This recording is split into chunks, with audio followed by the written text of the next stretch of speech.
Today we're going to talk about analysis paralysis coming up.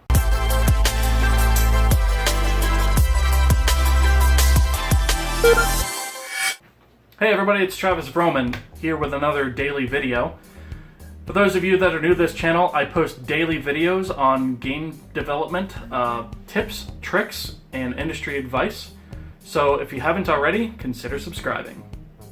Alright, so today I want to talk about analysis paralysis. And analysis paralysis is basically the inability to make a decision on something.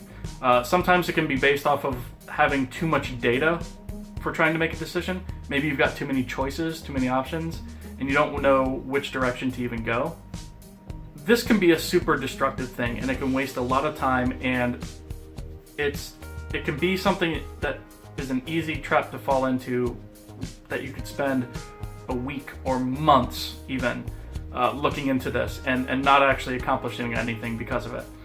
And the other problem with this is that you'll spend a lot of effort actually researching the differences between stuff, and a lot of effort reading articles and trying to formulate an opinion about all these different things. And in the end, it doesn't help you actually move forward with what it is you're trying to work on. So let's be a little bit more concrete about this. Let's say, for example, you've got a game that you want to work on and you're trying to choose a game engine. You've got all these options out there.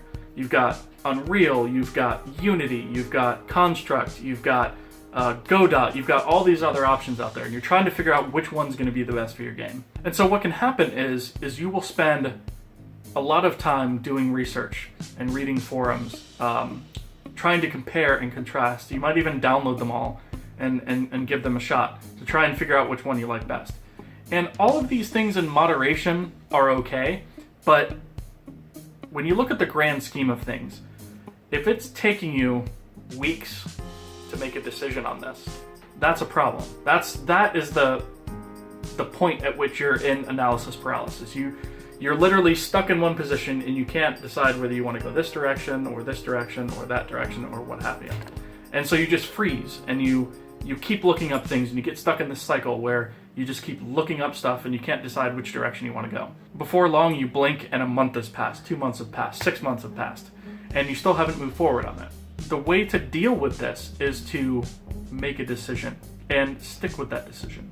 And it's not quite as easy as it sounds when you're first learning how to do this and how to deal with this. Generally speaking, the way that you want to handle this is you want to start eliminating things. Let's say, for example, that you wanted to use an engine that has a lot of really good documentation and a lot of examples and a lot of help and YouTube videos and a lot of resources out there. Some of the smaller engines might fall off from your list, as an example. And I'm not going to be specific here because I don't want to discredit any of those engines, but you might choose to eliminate a few of those engines just based off of their documentation style or lack of documentation. And you just have to learn to look for criteria where you can actually make eliminations from your list. Eventually you'll eliminate choices off your list, and that list will grow a nice manageable size where you'll be able to actually make a decision. Alright, so one of the ways that you can get past this is to eliminate items from your list by using different criteria that you sort of come up with along the way. So maybe you don't like the look and feel of an editor. Okay, that one's out.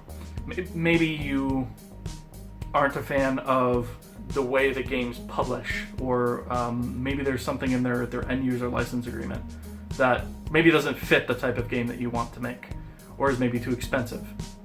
You can eliminate that choice. So it's just finding things like that to sort of eliminate some of the choices out of your list to make the list smaller and more manageable. And if you can whittle it all the way down to one, that's awesome. If not, you can use another technique that I talked about in a previous video. It's called binary decision making. I'll put a link to that right up here and in the description. And binary decision making can be super powerful, and it's something that I highly recommend that you use in all aspects of life. So for more on that, check out that video. Anyway, that's pretty much all I've got on analysis paralysis. So with that, thank you guys so much for watching. If you haven't already, consider subscribing, and I will see you guys tomorrow.